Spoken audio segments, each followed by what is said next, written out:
In today's video, I'm going to teach you how to add a background image to your Shopify store.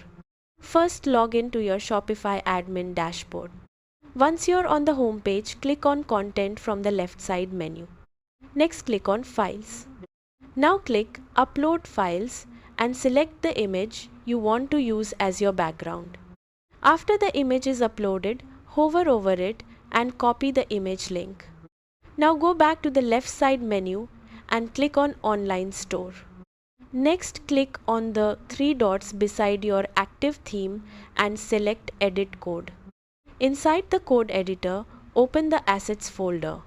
Then click on the base.css or theme.css file depending on your theme. Scroll down to the bottom of the file and paste your background image code. In the code, replace the image URL with the link you copied from your uploaded image. Make sure the image link is complete and ends with the correct image format like JPG or PNG. After adding the code, click Save. Now exit the code editor and click View Your Store to preview the changes. Your Shopify store should now display the new background image across your website. And that's it.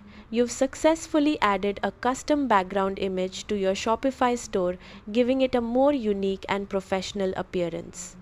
Thanks for watching and happy customizing on Shopify.